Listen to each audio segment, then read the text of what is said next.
Praise the lord. ఈ దిన దేవుని వాగ్దానము. ఆ తీర్పు ఇదే: వెలుగు లోకములోనికి వచ్చెను, కానీ తమ క్రియలు చెడ్డవైనందున మనుషులు వెలుగును ప్రేమింపక చీకటినే ప్రేమించిరి.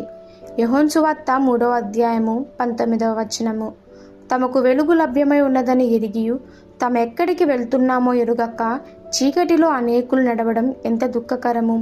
ప్రభువైన యేసులోని పరిపూర్ణతలో ఈ వెలుగు ఉన్నది.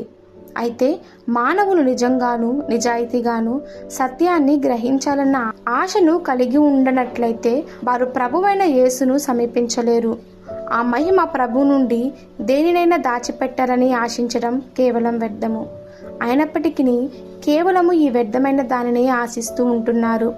తాము సృజించిన మానవుల పట్ల తనకున్న దయా కనికరమును బట్టి ఆయన ఈ లోకంలోనికి వచ్చాడు. ఆయన నిజమైన వెలుగు. ఆయనతో సంబంధం కలిగి ఉన్న వారందరూ వెలుగు సంబంధులై ఉన్నారు. ఒక వ్యక్తి యొక్క మనస్సాక్షి స్వేచ్ఛగా ఉన్నప్పుడు ప్రభు యొక్క ప్రసన్నతను గురించి అతడు భయపడనవసరం లేదు. అయితే అతడు దేనినైనా ఆయన నుండి దాచాలని ప్రయత్నించినట్లయితే ఆయన వెలుగులో అతడు దాన్ని చేయలేడు.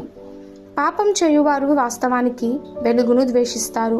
ఎందుకనగా ఆ వెలుగు వారి పాపాన్ని ఉన్నట్లుగా వారికి చూపిస్తుంది. వారికి ఇష్టమైన రీతిగా కానీ వారు ఆశించిన రీతిగా కానీ అది దాన్ని వారికి చూపించదు. అయితే ఈ కారణాన్ని బట్టి మనం ఆ వెలుగును త్రోసిపుచ్చగలుగుతున్నామా? ఎన్నటికీ త్రోసిపుచ్చలేము. వాస్తవానికి వెలుగు ఎంతో ప్రశస్తమైనది, మానవ హృదయాన్ని స్వస్థపరచునదై ఉన్నది. అంతేకాక ఆ వెలుగు యొక్క ప్రేమ ప్రసన్నతలో పవిత్రపరచబడగలము. ఈ కారణాన్ని బట్టి మనం వెలుగును ప్రేమించు వారమై ఉండాలి. ఈ దిన దేవుని వాగ్దానము మనందరి జీవితంలో నెరవేరులాగున ప్రభు కృప మనకి తోడై ఉండునుగాక. Amen. God bless you all.